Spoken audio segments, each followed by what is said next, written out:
സന്ദേശങ്ങൾ മാനവരോടായി കേഴുന്നു. പാപവഴികളുപേക്ഷിപ്പിൻ, പാപിക്കായി പ്രാർത്ഥിപ്പിൻ. മാതാവിൻ സന്ദേശങ്ങൾ മാനവരോടായി കേഴുന്നു. പാപവഴികളുപേക്ഷിപ്പിൻ, പാപിക്കായി പ്രാർത്ഥിപ്പിൻ.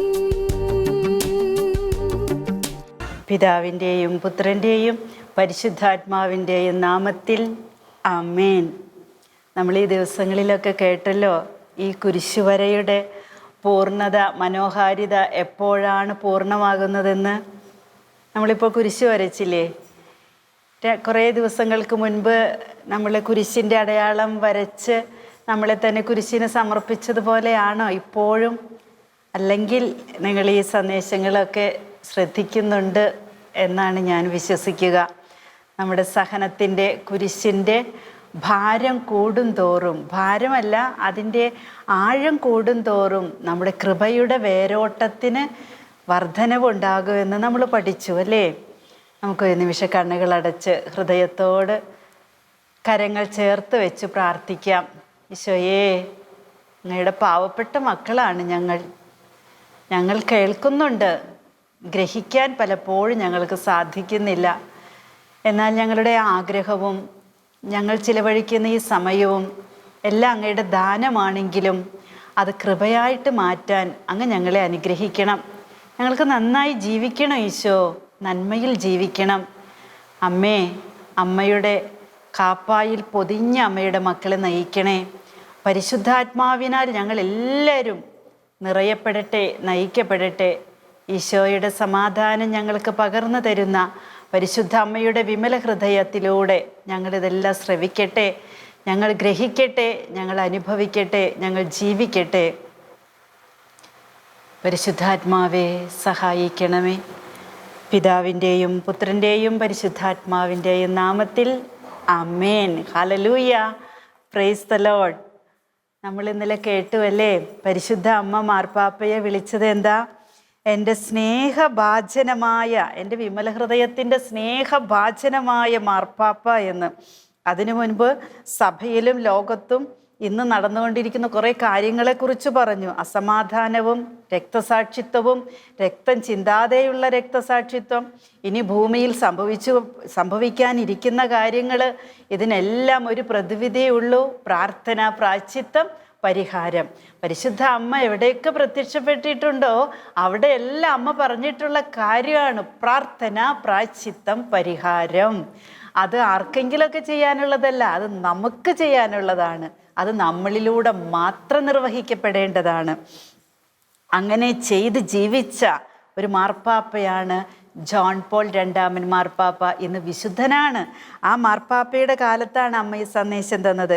അമ്മ ആ മാർപ്പാപ്പയെ വിളിച്ചത് എന്താ? എൻ്റെ വിമല ഹൃദയത്തിൻ്റെ സ്നേഹഭാജനമായ മാർപ്പാപ്പ. Hallelujah, hallelujah. നമ്മളെ ആരെങ്കിലും നോക്കി അങ്ങനെ വിളിക്കുമോ? വിളിക്കണം. നമ്മൾ അമ്മയുടെ വിമല ഹൃദയത്തിൻ്റെ സ്നേഹഭാജനങ്ങളാണ്. മാർപ്പാപ്പ വഴി നൽകപ്പെടാനിരിക്കുന്ന വെളിപ്പെടുത്തലുകളും ആഹ്വാനങ്ങളും ശ്രദ്ധിക്കണം. മാർപ്പാപ്പയുടെ അപ്രമാദിത്വത്തെ, അധികാരത്തെ, മാർപ്പാപ്പയിലൂടെ ലഭിക്കുന്ന കാര്യങ്ങളെ എതിർക്കാൻ നമുക്ക് ആർക്കും അവകാശമില്ലെന്നേ. അമ്മ പറയുന്നു, മാർപ്പാപ്പയിലൂടെ ലഭിക്കുന്ന ആധികാരിക പ്രബോധനം. എന്തിനെക്കുറിച്ചുള്ള ആധികാരിക പ്രബോധനം? യേശുവിൻ്റെ ശരീര രക്തങ്ങളെക്കുറിച്ചുള്ള ആധികാരിക പ്രബോധനം നിങ്ങളെ പ്രബുദ്ധരാക്കട്ടെ. ആ സന്ദേശം ലഭിക്കുമ്പോൾ നമുക്ക് മാർപ്പാപ്പയിലൂടെ ഒരു ചാക്രിക ലേഖനം വിശുദ്ധ കുർബാനയെക്കുറിച്ചുള്ളത് അന്ന് കിട്ടിയിട്ടുണ്ടായിരുന്നില്ല. അതായത് സഭയും പരിശുദ്ധ കുർബാനയും എന്ന ചാക്രിക ലേഖനം മാർപ്പാപ്പ പ്രസിദ്ധീകരിച്ചത് 2003 ഏപ്രിൽ 17 നമുക്ക് ഈ സന്ദേശം കിട്ടുന്നത് 2002 ജനുവരി 1 ആ ചാക്രിക ലേഖനത്തിലൂടെ കടന്നു പോകുമ്പോൾ ഈ സന്ദേശത്തിൻ്റെ അർത്ഥവും അതിൻ്റെ മുൻകൂട്ടിയുള്ള അമ്മയുടെ പ്രവചനവും മനസ്സിലാക്കാൻ സാധിക്കും. ഞാനിതെല്ലാം വായിച്ചാൽ നമുക്ക് ഈ ദിവസങ്ങൾ തികയാതെ പോകും. അതുപോലെ അമ്മ വീണ്ടും പറയുന്നുണ്ട് പ്രകാശ രഹസ്യത്തെക്കുറിച്ച്. പരിശുദ്ധ കന്യകാമറിയത്തിൻ്റെ ജപമാല എന്ന ശ്ലൈഹിക പ്രബോധനം വഴി പ്രകാശത്തിൻ്റെ രഹസ്യം നമുക്ക് ലഭിക്കുന്നത് 2002 ഒക്ടോബർ 16 9 മാസം മുൻപാണ് നമുക്ക് ഈ സന്ദേശം ഇവിടെ പരിശുദ്ധ അമ്മ തന്നത്. അമ്മ മക്കൾക്ക് മുൻകൂട്ടി കാര്യങ്ങളൊക്കെ പറഞ്ഞു തരുന്നതിൻ്റെ ഒരു വിശ്വാസ്യത അത് ഞാൻ പറഞ്ഞെന്നേ ഉള്ളൂ. ഇനി കൂടുതലും ഞാൻ സന്ദേശങ്ങളിൽ വായിച്ചു പോകുകയുള്ളൂ. 2 സന്ദേശങ്ങൾ ഇച്ചിരി വലിയ സന്ദേശങ്ങളാണ്. സശ്രദ്ധം കേൾക്കണമേ. പ്രകാശിപ്പിക്കേണ്ട പ്രകാശത്തെ മറച്ചു വയ്ക്കുന്ന ലോകമേ, അമലോത്ഭവ ഹൃദയ അഭിലാഷമായ പ്രകാശരഹസ്യങ്ങൾ അനാവരണം ചെയ്യപ്പെടുമ്പോൾ പ്രകാശത്തെ മറയ്ക്കാൻ നിനക്കാകില്ല എന്നോർക്കുക. സഭയിലൂടെ മാർപ്പാപ്പിയിലൂടെ നമുക്ക് പ്രകാശരഹസ്യങ്ങൾ കിട്ടി അല്ലേ? ഓരോന്നിനും അതിൻ്റേതായിട്ടുള്ള ഒരു കൃത്യതയുണ്ട്. പരിശുദ്ധാത്മാവ് തക്ക സമയത്ത് അതൊക്കെ നൽകുന്നേ. പ്രകാശിപ്പിക്കേണ്ട പ്രകാശത്തെ മറച്ചു വയ്ക്കുന്ന ലോകത്തിൻ്റെ അന്ധകാരം വർദ്ധിച്ച സമയത്താണ് പ്രകാശരഹസ്യങ്ങൾ സഭയിൽ അനാവരണം ചെയ്യപ്പെടുന്നത്. രക്ഷയുടെ സമ്പൂർണത യേശുവിലൂടെ മാത്രം. ആ രക്ഷ പരിശുദ്ധ കുർബാനയിലൂടെ ലോകത്തിലേക്ക്, മനുഷ്യഹൃദയങ്ങളിലേക്ക് ഒഴുകിയിറങ്ങും. അതിനാൽ മക്കളെ, ജീവിക്കുന്ന വചനരഹസ്യം പരിശുദ്ധ ജപമാല വഴി സ്വന്തമാക്കൂ. വചനരഹസ്യങ്ങളുടെ ആവർത്തനമാണ് ജപമാല പ്രാർത്ഥന. ഈശോയുടെ രക്ഷാകര ജീവിതങ്ങളുടെ ധ്യാനം ഹൃദയത്തിലും, പ്രാർത്ഥനകൾ ഹൃദയത്തിൽ നിന്നും കരങ്ങളിൽ ജപമണികളുമായിട്ടുള്ള ജപമാല, വചനരഹസ്യമാല വഴിയും അത് സ്വന്തമാക്കൂ. ജപമാലയോടൊപ്പം പരിഹാര കുർബാന സ്വീകരണങ്ങൾ നടത്തൂ. ഈ ലോകത്തിലുള്ള എല്ലാ നന്മ പ്രവൃത്തികളുടെ ആകെ വിലയെടുത്താൽ, ഈ ലോകത്തിൽ ഇന്ന് വരെ ജനിച്ചിട്ടുള്ളതും മരിച്ചുപോയവരും ഇപ്പോൾ ജീവിച്ചിരിക്കുന്നവരും ഇനിയും വരാനിരിക്കുന്നവരും അന്ത്യം വരെയുമുള്ള എല്ലാ മക്കളുടെയും എല്ലാ നല്ല പ്രവൃത്തികളുടെയും കണക്കുകൾ എടുത്താലും വിലയെടുത്താലും അതെല്ലാം ഒറ്റ വിശുദ്ധ കുർബാനയോളമാവില്ല. ഹല്ലേലൂയ! വിശുദ്ധ കുർബാനയുടെ ശക്തി, വിശുദ്ധ കുർബാനയുടെ പ്രത്യേകത, വിശുദ്ധ കുർബാന എന്ന മഹാരഹസ്യത്തിൻ്റെ അത്ഭുതങ്ങളുടെ അത്ഭുതം, അതാണ് വിശുദ്ധ കുർബാന. ആ വിശുദ്ധ കുർബാന ഒരു ദിവസമെങ്കിലും മുടങ്ങാതെ പങ്കെടുക്കുന്ന അനേകരുണ്ട്. പങ്കെടുക്കണമേ. സ്വർഗം മുഴുവനും, അത് അങ്ങനെ പറയാൻ എന്താ കാരണം? ഇത്രയും വലിയ പുണ്യപ്രവൃത്തികളുടെ വിലയെടുത്താലും ഒറ്റ കുർബാനയോളം, വിശുദ്ധ കുർബാനയോളം ആകില്ലെന്ന് പറയാൻ കാരണം എന്താ? സ്വർഗം മുഴുവനും ഭൂമിയിൽ നിറയുന്ന ആ മഹനീയ കൂദാശ വഴി, പാപപരിഹാര ബലി വഴി നിങ്ങളും ലോകം മുഴുവനും വിശുദ്ധീകരിക്കപ്പെടും. അതാണ് അവിടെ സംഭവിക്കുന്നത്. ഭയാനകമായ വിപത്തുകൾ കുറയും, ശുദ്ധീകരണത്തിൻ്റെ ഘോരത കുറയും. അതിനാൽ വരൂ, ക്ഷമിച്ച്, സ്നേഹിച്ച്, അനുധപിച്ച്, പാപസങ്കീർത്തനം നടത്തി കാൽവരി ബലിയിൽ നമുക്കൊന്നാകാം. നമ്മൾ ഒന്നാകുന്ന ഇടം ബലിയർപ്പണ വേദിയാകണം. നമ്മളും നമ്മുടെ സൃഷ്ടാവായ ദൈവവും ഒന്നായിത്തീരുന്ന, ഒന്നാകുന്ന അനുഭവം ബലിയർപ്പണത്തിൽ ഉണ്ടാകണം. കുർബാനയുടെ അമ്മ നിങ്ങളെ സഹായിക്കാം. കുർബാനയുടെ അമ്മ, മാർപ്പാപ്പ എഴുതിയ ചാക്രിക ലേഖനത്തിൽ പറയുന്നുണ്ട്, കുർബാനയുടെ സ്ത്രീ, കുർബാനയുടെ അമ്മ. ക്രൂശിക്കപ്പെട്ട് ഉദ്ധിതനായവൻ എന്നും നിങ്ങളോടൊപ്പം. അമേൻ പറഞ്ഞുകൊണ്ട് അമ്മ ആ സന്ദേശം അവിടെ നിർത്തുന്നു. വീണ്ടും 50-ാമത്തെ സന്ദേശം 2002 മാർച്ച് 25 പരിശുദ്ധ അമ്മ നൽകി. എൻ്റെ കുഞ്ഞു മക്കളെ, അമ്മ നമ്മളെ നോക്കുമ്പോൾ കുഞ്ഞുങ്ങളായിട്ടാണ് കാണുന്നത്. എത്ര വലിയവന്മാരാണെന്ന് നമ്മൾ വിചാരിച്ചാലും അമ്മ 1 വയസ്സായ കുഞ്ഞിനും ഇന്ന് ജനിച്ച കുഞ്ഞിനും 100 വയസ്സായ മകനെയും മകളെയൊക്കെ കുഞ്ഞേ എന്നാ വിളിക്കുന്നേ.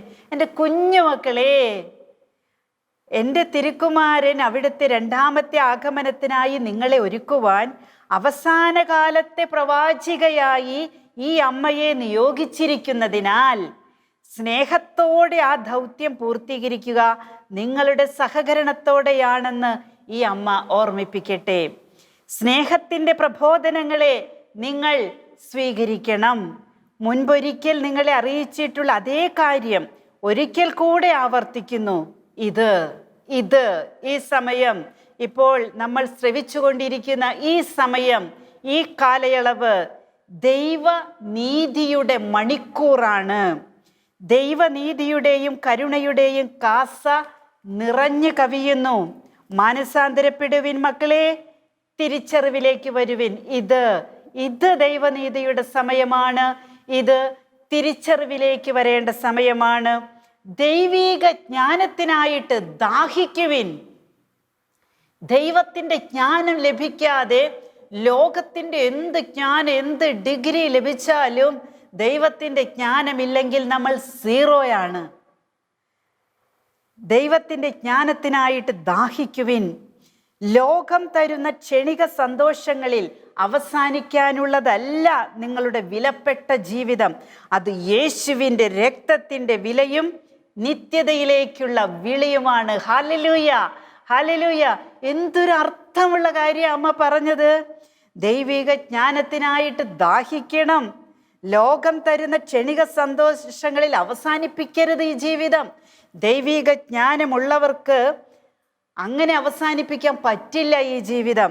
അത് യേശുവിൻ്റെ രക്തത്തിൻ്റെ വിലയാണ്. അത് നിത്യതയിലേക്കുള്ള വിളിയാണ്. രക്തത്തിൻ്റെ വില കൊടുത്ത് നിത്യതയിലേക്ക് ഒരു ക്ഷണക്കത്ത് തന്നിരിക്കുക കർത്താവ് കുരിശുമരണത്തിലൂടെ. അതാണ് ഓരോ വിശുദ്ധ കുർബാനയിൽ സംഭവിക്കുന്നത്. എൻ്റെയും നിങ്ങളുടെയും ഒക്കെ പാപത്തിന് പരിഹാരം ചെയ്ത് യേശുക്രിസ്തു ദിവസവും ബലിയർപ്പിക്കുമ്പോൾ ആ ബലിയർപ്പണത്തിലൂടെ ദൈവിക ജ്ഞാനം പകർന്നു തന്ന് നമ്മൾ ചെയ്ത പാപത്തിന് ദൈവം പരിഹാരം ചെയ്തുകൊണ്ട് അനുദിനം അനുനിമിഷം നമ്മെ നവീകരിക്കുകയാണ് ഈശോ. അത് മനസ്സിലാക്കണമെങ്കിൽ ദൈവിക ജ്ഞാനം വേണം. ദൈവിക ജ്ഞാനമില്ലെങ്കിൽ നമ്മൾ എപ്പോഴും ഈ ലോകത്തിൻ്റെ സുഖത്തിൻ്റെ മുൻപിൽ നശിപ്പിച്ചു കളയും നമ്മുടെ ജീവിതം. ഈഗോ നമ്മളെ കയറി ഭരിക്കും. ഈഗോയിൽ നിന്ന് ഈശോയിലേക്കുള്ള രക്ഷപ്പെടാനുള്ള വാതിലാണ് വിശുദ്ധ കുർബാന.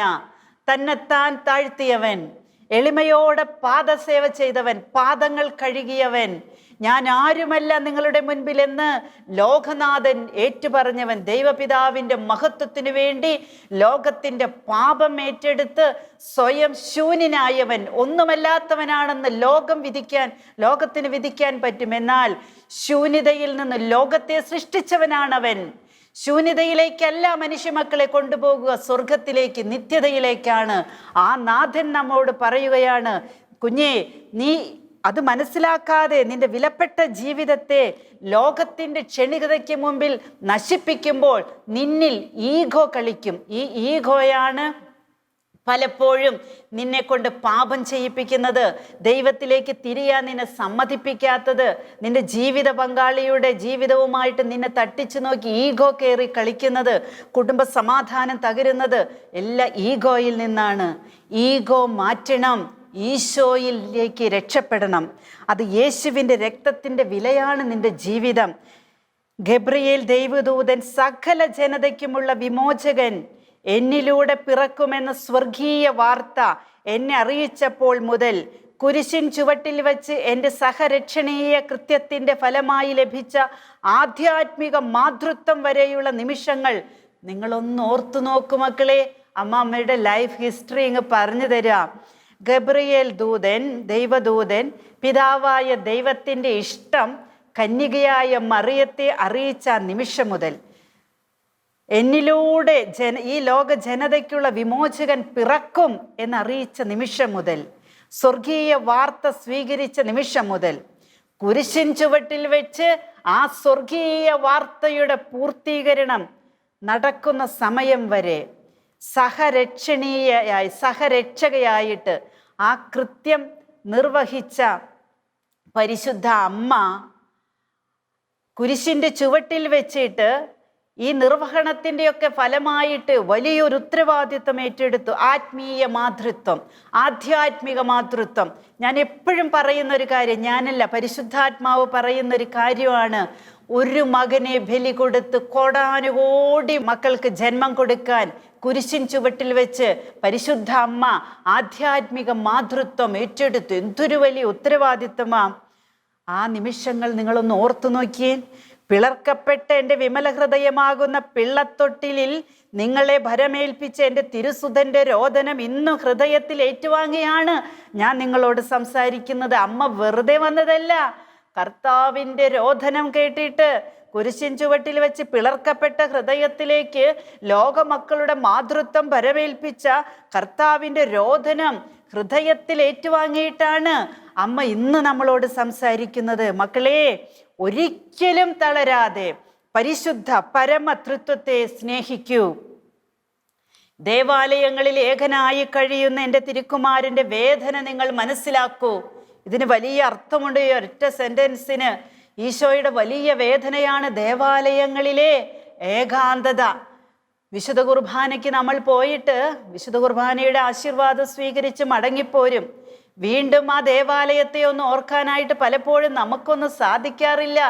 സക്രാരിയുടെ അപ്പുറത്തും ഇപ്പുറത്തും 2 മെഴുകുതിരിയോ 2 കൊച്ചു ബൾബുകളോ കത്തിച്ചിട്ട് നമ്മൾ സക്രാരിയൊക്കെ അടച്ച് ഇങ്ങനെ പോരില്ലേ? അവിടെ നിന്നെ കാത്തിരിക്കുന്ന ഏകനായി കഴിയുന്നൊരു കർത്താവുണ്ട്. അതുകൊണ്ട് ഇങ്ങനെ ഈ സന്ദേശം പറയാൻ കിട്ടുന്ന അവസരങ്ങളിലൊക്കെ പറയാൻ പറഞ്ഞിട്ടുള്ളൊരു കാര്യമുണ്ട് പരിശുദ്ധ അമ്മ. കുഞ്ഞേ, നീ വിശുദ്ധ ബലി അർപ്പണം നടത്തിയിട്ട് തിരിച്ചു പോരണം. നിന്റെ ജീവിതമാണത്. നീ തിരിച്ചു പോന്നാലും നിന്റെ ആത്മാവും ഏകനായി കഴിയുന്ന സക്രാരിയിൽ കഴിയുന്ന നിന്റെ കർത്താവുമായിട്ടുള്ള ബന്ധത്തില് വിള്ളല് വരരുത്. നീ എപ്പോഴും ഈശോയെ ഓർക്ക്. നീ എന്ത് ചെയ്താലും ദിവികാരുണീശോയെ ഞാൻ അങ്ങയെ സ്നേഹിക്കുന്നു എന്ന് ഉള്ളുകൊണ്ട് പറയാമല്ലോ. അപ്പൊ കർത്താവിന് എന്തൊരു ആശ്വാസമാണെന്നോ. അപ്പൊ അവിടുത്തെ ഏകാന്തത മാറിപ്പോകും. ഇത് റാണി എന്നെ ഓർക്കുന്നു. റാണിയുടെ സ്വന്തമാണ് ഈശോ. ഈശോയുടെ സ്വന്തമാണ് റാണി. ഞാൻ എൻ്റെ പേര് പറഞ്ഞത് വേറൊരു പേര് കിട്ടാഞ്ഞിട്ടല്ല. ഓരോരുത്തരും അങ്ങനെ ചിന്തിക്കണേ എന്ന് പറയാനാ. എല്ലാവരെയും ഈശോ സ്നേഹിക്കുന്നുണ്ട്. ഏകാന്തതയിൽ കർത്താവിനെ വിടരുത് കേട്ടോ. ഈശോയെ വിടരുതേ. ഉപേക്ഷിക്കാത്ത അപേക്ഷയുമായിട്ട് കർത്താവിൻ്റെ സന്നിധിയിൽ എപ്പോഴും നമ്മൾ വേണം.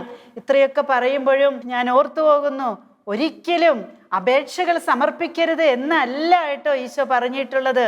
ഈശോയെ സ്നേഹിക്കുമ്പോൾ തന്നെ അപേക്ഷകൾ നമുക്ക് കൊടുക്കാം. അപേക്ഷകളിലൂടെ ദൈവത്തിലേക്ക് നാം വളരാം. ദൈവസ്നേഹത്തിൻ്റെ ഉയർച്ചയിലേക്ക് നമുക്ക് വളരാം. പരിശുദ്ധ കുർബാനയിലെ യേശു സാന്നിധ്യത്തെ വെളിപ്പെടുത്തുന്ന അത്ഭുതങ്ങളെ നിരാകരിച്ചും സത്യസാന്നിധ്യത്തെ തിരിച്ചറിയാതെ ഉൾക്കൊള്ളാതെ യേശുവിനെ ഉപേക്ഷിക്കുന്ന ഉപദ്രവിക്കുന്ന മക്കളെ ഓർത്ത് ഞാൻ ദുഃഖിതയാണ്. പരിശുദ്ധ കുർബാനയിലെ യേശുവിൻ്റെ സാന്നിധ്യത്തെ വെളിപ്പെടുത്തുന്ന അനേക അത്ഭുതങ്ങൾ ലോകത്ത് നടന്നിട്ടുണ്ട്. അങ്ങ് ലാൻസിയാനോയിലും അതിനു മുൻപുള്ള കാലഘട്ടങ്ങളിൽ ലാൻസിയാനോയിൽ സംഭവിച്ചത് കൂടാതെ ഒരുപാട് സ്ഥലങ്ങളിൽ ദിവ്യകാരുണ്യം തുടിക്കുന്ന ശരീരമായിട്ട് ഒഴുകുന്ന രക്തമായിട്ട് വന്ന അനേക സംഭവങ്ങൾ ഉണ്ടായിട്ടുണ്ട്. ഈ പാപിയായ എന്നെയും കർത്താവ് അതിന് തെരഞ്ഞെടുത്തിട്ടുണ്ട്. അത് എപ്പോഴും സംഭവിക്കുന്നതാണ് പ്രിയപ്പെട്ടവരെ. അത് എന്നും സംഭവിക്കുന്നതാണ് പ്രിയപ്പെട്ടവരെ. എന്നിലും നിങ്ങളിലും സംഭവിക്കുന്നതാണ്. അത് സത്യമാണ്. അത് സത്തയുടെ മാറ്റമാണ്. രൂപസാദൃശ്യങ്ങളിൽ വെള്ളപ്പവും മുന്തിരിച്ചാറിൻ്റെ നീരുമുണ്ടെങ്കിലും കർത്താവാണത്. മുറിക്കപ്പെട്ട ശരീരമാണത്. പിളർക്കപ്പെട്ട ഹൃദയമാണത്. തുടിക്കുന്ന രക്തമാണത്. നിനക്ക് വേണ്ടി ചിന്തിയതാണത്. ഇപ്പോഴും ചിന്തിക്കൊണ്ടിരിക്കുന്നതാണ്. അതാണ് വിശുദ്ധ കുർബാന. ആ സത്യത്തെ, സത്യസാന്നിധ്യത്തെ തിരിച്ചറിയാതെ വിശുദ്ധ കുർബാനയ്ക്ക് അണയരുത്. അത് സത്യമാണ്. ബുദ്ധിയിൽ നിന്ന് വിശ്വാസം ഹൃദയത്തിലേക്ക്, എളിമയുടെ തലത്തിലേക്ക് ഇറങ്ങി വരുന്നവർക്ക് അത് വിശ്വസിക്കാൻ പറ്റൂ. ഉണ്ടാകട്ടെ എന്ന വചനത്താൽ ലോകത്തെ സൃഷ്ടിച്ചവന് ഗോതമ്പപ്പത്തെ ശരീരമാക്കി മാറ്റാൻ പറ്റില്ലെന്നോ? പറ്റുമെന്നേ. ആ സത്യശരീരത്തെ ആദ്യമായി ആരാധിച്ച കന്യകാ മറിയത്തോടും മാലാഖ വൃന്ദങ്ങളോടും ചേർന്ന് നമുക്കൊന്ന് ഏറ്റുപറയാം, പരിശുദ്ധ പരമദിവ്യകാരുണ്യീശോയ്ക്ക് എന്നേരവും ആരാധനയും സ്തുതിയും പുകഴ്ചയും ഉണ്ടായിരിക്കട്ടെ.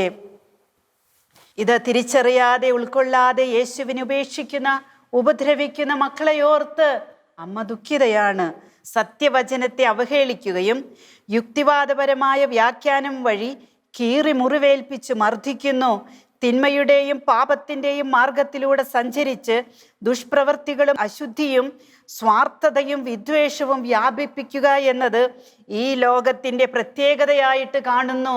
ഈ ലോകത്തിൻ്റെ പ്രത്യേകത എന്താ? അശുദ്ധി പരത്തുക, സ്വാർത്ഥതയിലേക്ക് മനുഷ്യരെ കൊണ്ടുപോകുക, വിദ്വേഷം പരത്തുക, അത് വ്യാപിപ്പിക്കുക. അത് സാത്താന്റെ തന്ത്രമാണ്. അവൻ അടങ്ങിയിരിക്കുകയില്ല കുഞ്ഞേ, നീയും അടങ്ങിയിരിക്കരുത്. ഇതിനൊക്കെ എതിരായിട്ട്, അശുദ്ധിയുള്ളിടത്ത് വിശുദ്ധിയായിട്ട്, സ്വാർത്ഥതയുള്ളിടത്ത് സമാധാനമായിട്ട്, വിദ്വേഷമുള്ളിടത്ത് സ്നേഹമായിട്ട് നീ വ്യാപരിച്ചുകൊണ്ടേയിരിക്കണം. മക്കളെ, ഈ സമയത്ത് നിങ്ങളുടെ അമ്മയ്ക്ക് ഗൗരവമേറിയ ചില കാര്യങ്ങൾ സംസാരിക്കാനുണ്ട്. അന്ത്യക്രിസ്തുവിനെ ഭരണം ഏൽപ്പിക്കാൻ ലോകം ഒരുങ്ങുകയാണ്. ക്രിസ്തുവിനെയും അവിടുന്ന് പഠിപ്പിച്ച സത്യങ്ങളെയും ലോകം നിഷേധിക്കുകയും വലിയ വിശ്വാസത്യാഗം സംഭവിക്കുകയും സഭയുടെ അധികാരം നിഷേധിക്കപ്പെടുകയും ചെയ്യുമ്പോൾ അന്ത്യക്രിസ്തു വരും. വ്യാപകമായ സഭാഭിന്നതകൾ, വിശ്വാസത്യാഗം, ഭക്തിരാഹിത്യം, ദൈവനിന്ദ ഇവ വഴി ലോകം അശുദ്ധിയിൽ മുങ്ങുകയും കല, സാഹിത്യം, രാഷ്ട്രീയം, മതജീവിതം, മനുഷ്യന്റെ ചിന്തകൾ, വിദ്യാഭ്യാസം, നിർബന്ധിത വിഗ്രഹാരാധന ഇവ മൂർധന്യത്തിലെത്തുകയും ചെയ്യുമ്പോൾ, ഒരിക്കൽ കൂടെ പറയട്ടെ, വ്യാപകമായ സഭാഭിന്നതകൾ സംഭവിക്കുന്നു, വിശ്വാസത്യാഗം സംഭവിക്കുന്നു, ഭക്തിരാഹിത്യം സംഭവിക്കുന്നു, ദൈവനിന്ദ, പരസ്യമായ ദൈവത്തെ നിഷേധിക്കുന്നു, സംഭവിക്കുന്നു. ഇവ വഴി ലോകം അശുദ്ധിയിൽ മുങ്ങുകയും, ആരും ഓർക്കണ്ട, ലൈംഗിക പാപം കൊണ്ട് മാത്രമല്ല അശുദ്ധി ഉണ്ടാകുന്നേ, ഇവ വഴിയൊക്കെ ലോകം അശുദ്ധിയിൽ മുങ്ങുകയും, കല അശുദ്ധി നിറയ്ക്കുന്നു. കല കൊണ്ട് നന്മയുണ്ട്, മേന്മയുണ്ട്. പക്ഷേ ക്രിസ്ത്യാനിയെ തൊടാനും ചൊറിയാനും ഇന്ന് കല ആവിഷ്കാര സ്വാതന്ത്ര്യങ്ങൾ ഉപയോഗിക്കുന്നു.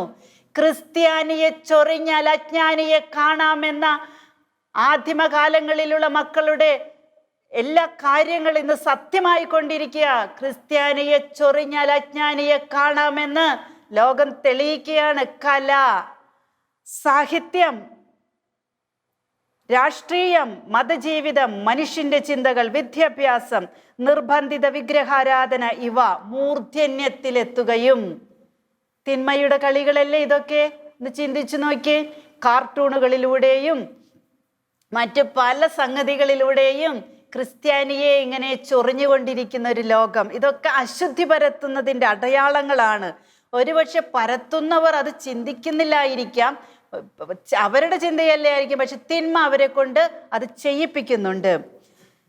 വിഗ്രഹാരാധന ഇവ മൂർധന്യത്തിലെത്തുകയും, വിഗ്രഹങ്ങളെ ആരാധിക്കുന്ന ക്രിസ്ത്യാനികളുമുണ്ട്. അങ്ങനെ അത് മൂർധന്യത്തിലാവുകയും ചെയ്യുമ്പോൾ മിശിഹായുടെ പരിവേഷത്തോടെ ദുഷ്ടനായ അന്ത്യക്രിസ്തു വരും. അത് മിശിഹായല്ല, അന്ത്യക്രിസ്തുവാണ്. തിന്മയുടെ മൂർത്തീകരണമാണ് അവൻ. യുഗാന്ത്യത്തിൽ യേശുവും പിശാചുകളുമായുള്ള യുദ്ധത്തിൽ സാത്താൻ സൈന്യത്തെ നയിക്കുന്നത് അവനായിരിക്കും. സാത്താന്റെ സൈന്യത്തെ നയിക്കാൻ അന്ത്യക്രിസ്തു നശിപ്പിക്കുകയാണ് അവന്റെ ലക്ഷ്യം. അവനൊന്നും ജീവൻ നൽകില്ല. ദുഷ്ടർ സത്യദൈവത്തെ ആരാധിക്കുന്നവരെ ചവിട്ടിമെതിക്കും. സംഭവിക്കുന്നു. സാത്താന്റെ അന്ധകാരം ഭൂതലമെങ്ങും വ്യാപിക്കും. സംഭവിച്ചുകൊണ്ടിരിക്കുന്നു. നാശത്തിന്റെ സന്തതികളുടെ എണ്ണം കൂടുകയും നീതിയുടെ മക്കളുടെ എണ്ണം കുറയുകയും ചെയ്യുമ്പോൾ, ഇന്ന് സ്റ്റാറ്റിസ്റ്റിക്കൽ കണക്കെടുക്കുമ്പോൾ അറിയാലോ എന്താ സംഭവിക്കുന്നതെന്ന്. മക്കളെ, ഈ അമ്മ വീണ്ടും പറയുന്നു, തിരിച്ചറിവിലേക്ക് വരിക. അറിവിൽ നിന്ന് തിരിച്ചറിവിലേക്ക് വരിക. ലോകം മുഴുവനോടുമാണ് അമ്മ സംസാരിക്കുന്നത്. മക്കളെ, അറിവിൽ നിന്ന് തിരിച്ചറിവിലേക്ക് വരിക. ബുദ്ധിയിൽ നിന്ന് വിശ്വാസത്തിലേക്ക് വരിക. വിശ്വാസത്തിൽ നിന്ന് ദൈവിക കൃപയിലേക്ക് വരിക. യേശുവിലേക്ക് വരിക. വിശ്വാസത്തിലേക്ക് വരിക, തിരിച്ചറിവിലേക്ക് വരിക, യേശുവിലേക്ക് വരിക. ലോകത്തെ രക്ഷിച്ച യേശു ക്രിസ്തു സ്ത്രീത്വത്തിൻ്റെ ഏറ്റവും മഹോന്നതവും പരിപാവനവുമായ അവസ്ഥയിൽ നിന്ന് ജന്മമെടുത്തെങ്കിൽ, അന്ത്യക്രിസ്തു സ്ത്രീയുടെ ഏറ്റവും ഹീനമായ അവസ്ഥയിൽ നിന്ന് ജന്മമെടുക്കുകയും വലിയ അത്ഭുതങ്ങൾ പ്രവർത്തിക്കുകയും ചെയ്യും. അവൻ്റെ പ്രവൃത്തികളെക്കുറിച്ച് തിരുവചനത്തിലൂടെ പരിശുദ്ധാത്മാവ് നിങ്ങളോട് സംസാരിച്ചിട്ടുള്ളതിനെക്കുറിച്ച് നിങ്ങൾ ഏറ്റവും കൂടുതൽ ബോധ്യമുള്ളവരായിരിക്കേണ്ട സമയമാണിത്. ഏതാനും തിരുവചന വെളിപ്പെടുത്തലുകൾ നമുക്ക് കേൾക്കാം. വിശുദ്ധ മത്തായി എഴുതിയ സുവിശേഷം 24:4-5-14-15, 2 തിമോത്തി 2-ാം അധ്യായം 3-2, തെസ്സലോനിക്ക 2-ാം അധ്യായം 4-9, ദാനിയേൽ 12:9-12, 2 പത്രോസ് 2:1-3 വരെ എന്നീ തിരുവചനങ്ങൾ ധ്യാനിക്കുകയും ആത്മീയ ശക്തിയോടെ ഒരുങ്ങുകയും ചെയ്യുക. ഞാൻ ധൃതിയിൽ വായിച്ചു പോകുന്നതിനെ കുറിച്ച് വിഷമിക്കരുതേ, സമയക്കുറവ് കൊണ്ടാണ്. അധർമ്മം വർദ്ധിക്കുമ്പോൾ പലരുടെയും സ്നേഹം തണുത്തുറഞ്ഞു പോകും. അധർമ്മങ്ങൾ ലോകത്ത് വർദ്ധിക്കുമ്പോൾ ദൈവം എവിടെ എന്ന് ചോദിച്ച് ദൈവത്തോടുള്ള സ്നേഹത്തിൽ നിന്ന് അകന്നിട്ട് ദൈവസ്നേഹം തണുത്തുറഞ്ഞു പോകും. വിശുദ്ധ കുർബാന എന്ന നിരന്തര ബലി നിർത്തലാക്കാനും വൈദികരെ നാടുകടത്താനും എതിർ ക്രിസ്തു ശ്രമിക്കുകയും അതുവഴി ചുരുങ്ങിയ കാലത്തിലേക്കുള്ള അവൻ്റെ ഭരണത്തിൽ അവൻ വിജയിക്കുകയും ചെയ്യും. ചുരുങ്ങിയ കാലമേ അവശേഷിച്ചിട്ടുള്ളൂ എന്ന ചിന്തയിൽ അവൻ എന്നത്തെക്കാളും ഉപരി കോപവെറിയിൽ മനുഷ്യരെ കീഴ്പ്പെടുത്തുന്നു. ഇതൊന്നും കണ്ട് പേടിക്കേണ്ട. അവൻ്റെ കോപം ആളിക്കത്തി നമ്മളെയൊക്കെ ചാമ്പലാക്കുമെന്ന് അവൻ്റെ വിചാരം. ഇല്ല, അവന് ചാമ്പലാക്കാൻ പറ്റില്ല. നമ്മൾ ശക്തരാണെങ്കിൽ, യേശുവിൽ ശക്തരാണെങ്കിൽ. എൻ്റെ പ്രിയ മക്കളെ, ഭയപ്പെടരുത്. നിങ്ങളുടെ ഉള്ളിലുള്ളവൻ പുറമേയുള്ളവനേക്കാൾ വലിയവനാണെന്ന തിരുവചനം നിങ്ങൾക്ക് ധൈര്യം പകരട്ടെ. നിങ്ങളും നിങ്ങളുടെ കുഞ്ഞുങ്ങളും ക്രിസ്തുവിനായി പരിശുദ്ധാത്മാവിനാൽ നയിക്കപ്പെട്ട് ജീവിക്കുക. തിരുസഭയ്ക്കായി, മാർപ്പാപ്പയ്ക്കായി, എൻ്റെ പാവപ്പെട്ട വൈദിക തനയർക്കായി, സന്യസ്തർക്കായി നിരന്തരം പ്രാർത്ഥിക്കുക. സാത്താനെതിരെ പോരാടാൻ എന്നോടൊപ്പം സൈന്യനിരയിൽ മുൻനിരയിലാണ് സമർപ്പിതർ. വിശുദ്ധിയുടെ കവചം ധരിച്ച് വിശ്വാസത്തിൻ്റെ എങ്ങനെയാണ് അവർ മുൻനിരയിൽ നിൽക്കുന്നേ? വിശുദ്ധിയുടെ കവചം ധരിച്ച് വിശ്വാസത്തിൻ്റെ പടത്തൊപ്പിയണിഞ്ഞ് പ്രത്യാശയോടെ വചനവാളുമായി പൊരുതി ജയിക്കുവാൻ പ്രാർത്ഥിക്കുക. ഇത് നമുക്കും വേണം. വിശുദ്ധിയുടെ കവചം ധരിക്കണം. അതിന് വിശുദ്ധരായിട്ട് ജീവിക്കണം, എളിമയോടെ ജീവിക്കണം. വിശ്വാസം നമ്മുടെ പടത്തൊപ്പിയായിരിക്കണം. യുദ്ധത്തിന് പോകുന്നവരെയൊക്കെ കണ്ടിട്ടില്ലേ? പടത്തൊപ്പി, പരിച, കവചം ഇതൊക്കെ ധരിച്ച് വാള് വേണ്ടിയിട്ട് പോകുന്നത്. വിശുദ്ധിയുടെ പരിച, കവചം, വിശ്വാസത്തിൻ്റെ പടത്തൊപ്പി. വിശ്വാസത്തിൻ്റെ പടത്തൊപ്പി ശിരസിലാണല്ലോ തൊപ്പി വയ്ക്കുക. അപ്പം നമ്മുടെ ബുദ്ധിയിൽ നിറഞ്ഞ് വിശ്വാസം വേണം. എന്നെ രക്ഷിക്കാൻ എൻ്റെ കർത്താവുണ്ട്, എനിക്ക് പേരിട്ടവൻ എനിക്ക് ആശ്വാസം അരുളും. ബാറൂക്ക് 4:30 പറഞ്ഞിരിക്കുക, എനിക്ക് പേരിട്ടവൻ എനിക്ക് ആശ്വാസം അരുളും. ആ കർത്താവിൽ വിശ്വസിക്കുക. കർത്താവാണ് എൻ്റെ രക്ഷ. എൻ്റെ കർത്താവിലാണ് എൻ്റെ മാധുര്യം മുഴുവനും സമർപ്പിക്കുന്നത്. എൻ്റെ കർത്താവാണ് എൻ്റെ എല്ലാം. എൻ്റെ ഈശോയാണ് എൻ്റെ സർവസ്വവും. ആ വിശ്വാസം, എൻ്റെ കർത്താവിൽ ആശ്രയിച്ചിട്ട് ആരാണ് ഭഗ്നാശനായിട്ടുള്ളത്? ആരായിട്ടില്ല. ഞാനും ആകില്ല. ഈ വിശ്വാസം വേണം. വചനത്തിൻ്റെ വാള് വേണം. അതാണ് നമുക്ക് പ്രത്യാശ നൽകുന്നത്. ഇരുതല വാള്, ഏത് ഭാഗം കൊണ്ട് വെട്ടിയാലും ശത്രു അരിഞ്ഞു വീഴ്ത്തപ്പെടും. ആ വചനത്തിൻ്റെ വാളുമായിട്ട്, ആ വചനമാരാ? ഈശോയാണ്. ആ ഈശോ ആയിട്ട് ഒരുമിച്ച് മുന്നേറി സാത്താനെതിരെ പൊരുതി ജയിക്കണം. വളരെയധികം പ്രാർത്ഥിക്കുക. കുറച്ചല്ല, വളരെയധികം പ്രാർത്ഥിക്കുക. പരിശുദ്ധ കുർബാന അർപ്പണം ഏറ്റവും ശ്രേഷ്ഠമായ പ്രാർത്ഥനയും ബലിയുമാണ്. വളരെയധികം പ്രാർത്ഥിക്കുക എന്ന് പറഞ്ഞിട്ട് അമ്മ പറയാണ്, ഏറ്റവും ശ്രേഷ്ഠമായ പ്രാർത്ഥന പരിശുദ്ധ കുർബാനയാണ്. അതിൻ്റെ അർത്ഥം എന്താ? എപ്പോഴും കുർബാനയിലായിരിക്കുക. നീ എപ്പോഴും ഒരു ദേവാലയത്തിൽ പോയി ഇരിക്കണമെന്ന് മാത്രമല്ല അതിൻ്റെ അർത്ഥം. നമുക്കെല്ലാവർക്കും അതിന് സാധ്യമല്ല. എന്നാൽ നമ്മൾക്ക് ദേവാലയങ്ങളായി ജീവിക്കാമല്ലോ. ദേവാലയത്തിലിരിക്കുന്ന സത്യസാന്നിധ്യമായ യേശുവിനെ സ്വീകരിക്കാമല്ലോ. നമ്മുടെ ഹൃദയമാകുന്ന ദേവാലയത്തിൽ ഈശോയെ പ്രതിഷ്ഠിച്ച് ജീവിക്കാമല്ലോ. ജപമാല പ്രാർത്ഥനയിൽ തീക്ഷ്ണതയുള്ളവരാകുക. പരിഹാര കുർബാന സ്വീകരണങ്ങൾ നടത്തുക. കർത്താവ് കൽപ്പിച്ചു തരുന്ന വേദനകളെ സ്നേഹപൂർവ്വം സ്വീകരിക്കുക. സഹനം, കർത്താവ് തരുന്ന സഹനം വരപ്രസാദ പീയൂഷമാണ്. Hallelujah, hallelujah. കർത്താവിൻ്റെ സഹനം, കർത്താവ് അനുവദിച്ചു തരുന്ന സഹനം വരപ്രസാദങ്ങൾ തരുന്ന പീയൂഷമാണ്. വരപ്രസാദ പീയൂഷമാണ്. പ്രിയപ്പെട്ടവരെ, ഇപ്പോൾ ഞാൻ നിങ്ങളോട് സംസാരിക്കുമ്പോഴും സഹനത്തിൻ്റെ ഒരു ഭാണ്ഡവുമായിട്ടാണ് ഞാൻ നിങ്ങളുടെ മുന്നിൽ നിൽക്കുന്നത്. അത് സങ്കടത്തിൻ്റെ മാത്രമല്ല, വേദനകളുടെ മാത്രമല്ല, ആത്മാവിൽ നുറുങ്ങി വേദനിച്ച് കഴിഞ്ഞ ചില ദിനരാത്രങ്ങളായിരുന്നു കഴിഞ്ഞ ദിവസങ്ങളിലെല്ലാം. ഞങ്ങൾക്ക് ലഭിച്ചത്. അതിൻ്റെ ഫലമാണ് ഇന്ന് നിങ്ങളോട് സംസാരിക്കുന്നത്. എനിക്ക് എൻ്റെ അനുഭവത്തിൽ നിന്ന് പറയാൻ പറ്റും, സഹനം വരപ്രസാദ പീയൂഷമാണ്. ഞാൻ ആവർത്തിക്കുമ്പോഴൊക്കെ എനിക്ക് സഹനം കൂടിയിട്ടേ ഉള്ളൂ എന്ന് കരുതി ഞാൻ ഇതേക്കുറിച്ച് പറയാതിരിക്കില്ല. പ്രതീക്ഷിക്കാത്ത മക്കളിൽ നിന്ന്, പ്രതീക്ഷിക്കാത്ത സന്ദർഭങ്ങളിൽ, പ്രതീക്ഷിക്കാത്ത സാഹചര്യങ്ങളിലൂടെ സഹനം വന്നപ്പോൾ കരഞ്ഞു. ഞാൻ മനുഷ്യനല്ലേ, ഞാൻ കരഞ്ഞു. എന്തുകൊണ്ടെന്നോ, അവരിൽ നിന്നും ഈശോ പോകരുത്, മാതാവ് പോകരുത്, അവരെ ഓർത്ത് സ്വർഗം കരയരുത്. അതിന് ഞാൻ കാരണമായിട്ടുണ്ടെങ്കിൽ ഞാൻ കരയണം, ഞാൻ കാരണമായിട്ടില്ലെങ്കിലും ഞാൻ കരയണം. പ്രിയപ്പെട്ട ദൈവമക്കളെ, ഈ സഹനത്തിൻ്റെ ചൂട് എൻ്റെ പാദങ്ങളിൽ ഇപ്പോഴുമുണ്ട്. എന്നെ താങ്ങുന്ന അണിപ്പാടുള്ളവൻ്റെ കരമാണ് എൻ്റെ ബലം എന്നെ ഇവിടെ താങ്ങി നിർത്തിയിരിക്കുന്നത്. കരഞ്ഞു തീർക്കാൻ മാത്രമുള്ളതല്ല, ആ സഹനങ്ങളെ രക്ഷാകരമാക്കാൻ നമ്മുടെ ജീവിതം സഹനങ്ങൾ സ്വീകരിച്ചവർക്ക് കരുത്തു പകരാനും മാനസാന്തരത്തിൻ്റെ കൃപ എല്ലാവർക്കും ലഭിക്കാനും നമ്മുടെ സഹനങ്ങൾ കാരണമാകും. നന്മ മാത്രം ഉദ്ദേശിച്ചിട്ട്, നന്മ മാത്രം ചിന്തിച്ചിട്ട് നമ്മുടെ ജീവിതത്തിൽ പല കാര്യങ്ങളും നമ്മൾ ചെയ്യുമ്പോൾ തെറ്റിദ്ധരിക്കപ്പെടാം.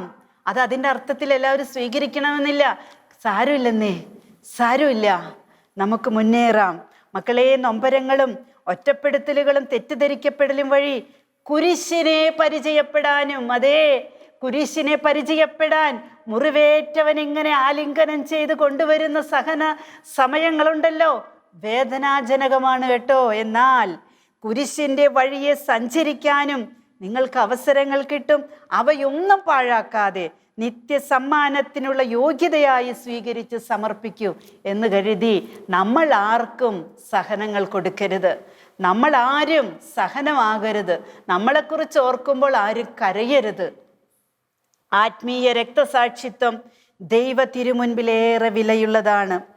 സാമ്പത്തിക ഞെരുക്കങ്ങളും നിരാശയും വർദ്ധിക്കുന്ന ഈ കാലത്ത് പ്രത്യാശയുടെ പൊൻപ്രഭ പകരുവാൻ കഴിവുള്ള യേശു ക്രിസ്തുവിൽ പ്രത്യാശയർപ്പിക്കൂ.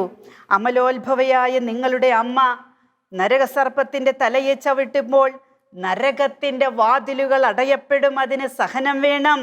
ഉണർവോടെ മാലാഖമാരോട് ചേർന്ന് പ്രാർത്ഥിക്കൂ മക്കളെ. ദ്വിതീയ പന്തക്കുസ്ത എത്രയും വേഗം ആഗതമാകുവാൻ വേണ്ടി പ്രാർത്ഥിക്കൂ. നമ്മൾ കണ്ടില്ലേ, നമ്മുടെ ലിറ്റർജിയിലുള്ളതാ പ്രത്യാഗമനം. അത് എത്രയും വേഗം സംഭവിക്കട്ടെ. ആത്മവിശ്വാസത്തോടും സ്നേഹത്തോടും കൂടി വിശുദ്ധമായ പ്രാർത്ഥനാ ജീവിതം നയിക്കുവിൻ. കറുത്ത കുർബാന ഈ ലോകത്ത് നിന്നും പാടെ നീക്കം ചെയ്യപ്പെടാൻ, കറുത്ത കുർബാന, ബ്ലാക്ക് മാസ് ഈ ലോകത്ത് നിന്നും പാടെ നീക്കം ചെയ്യപ്പെടാൻ പ്രാർത്ഥനയും പരിത്യാഗവും വഴി ഈ അമ്മയോടൊപ്പം പ്രവർത്തിക്കുവിൻ.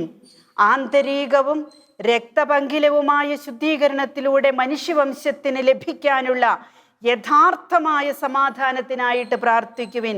ആന്തരികവും രക്തപങ്കിലവുമായ ശുദ്ധീകരണം, അതിലൂടെ മനുഷ്യന് ലഭിക്കാനുള്ള യഥാർത്ഥ സമാധാനത്തിനായിട്ട് പ്രാർത്ഥിക്കുവിൻ. പുതിയ ആകാശവും പുതിയ ഭൂമിയും എങ്ങും സമാധാനവും സന്തോഷവുമുള്ള നല്ല നാളുകൾ തീർച്ചയായും നിങ്ങൾക്ക് ലഭിക്കും. എൻ്റെ പ്രിയ കുഞ്ഞിലൂടെ വെളിപ്പെടുത്തപ്പെട്ട സ്വർഗീയ രഹസ്യങ്ങളടങ്ങുന്ന ചിത്രത്തിൻ്റെ സന്ദേശം ലോകം മുഴുവൻ പ്രചരിക്കട്ടെ എന്ന് ഞാൻ ആഗ്രഹിക്കുന്നു. നിങ്ങളുടെ അമ്മയുടെ വേദനാപൂർണമായ സ്വരത്തിന് നേരെ നിങ്ങളുടെ ഹൃദയ കവാടങ്ങൾ കൊട്ടിയടച്ച് ശിക്ഷാവധി സ്വീകരിക്കരുത്. പാവങ്ങളിൽ, ദരിദ്രരിൽ നിങ്ങൾ യേശുവിനെ കണ്ട് സ്നേഹത്തിൽ മുന്നേറൂ. ഈ അമ്മ എന്നും സഹായത്തിനായി നിങ്ങളോടൊപ്പമുണ്ട്. ആമേൻ. അമ്മ പറയുന്നു ആമേൻ. അമ്മയോടും നമുക്ക് ആമേൻ പറയാം, സ്വർഗത്തോടും നമുക്ക് ആമേൻ പറയാം. കറുത്ത കുർബാന ലോകത്ത് നിന്ന് നീക്കപ്പെടാൻ നിന്റെ ജീവിത ബലിയുടെ ത്യാഗങ്ങൾ സമർപ്പിക്കൂ കുഞ്ഞേ. വിശുദ്ധ കുർബാനയുടെ അത്ഭുതകരമായ രഹസ്യം ലോകത്ത് അനാവരണം ചെയ്യപ്പെടാൻ വിശുദ്ധ കുർബാനയിൽ പങ്കെടുത്ത് പ്രാശ്ചിത്തം ചെയ്ത് പ്രാർത്ഥിക്കൂ കുഞ്ഞേ. നമുക്ക് കണ്ണുകളടയ്ക്കാം. അമ്മ വിളിക്കുന്നില്ലേ കുഞ്ഞുമക്കളേ എന്ന്? ഈശോയുടെ മക്കളെ, നമ്മളെല്ലാവരും ഈശോയുടെ പ്രിയപ്പെട്ടവരാണ്. ഈശോയുടെ കണ്ണിലെ കൃഷ്ണമണിയാണ് നമ്മൾ. നമ്മെ സ്പർശിക്കുന്നവർ കർത്താവിൻ്റെ കണ്ണിലെ കൃഷ്ണമണിയെ സ്പർശിക്കുന്നു. നമ്മളെ ഉപദ്രവിക്കുന്നവർ കർത്താവിനെയാണ് ഉപദ്രവിക്കുന്നത്. ആ ഒരു കാര്യം ലോകത്തുണ്ടാകാതിരിക്കട്ടെ.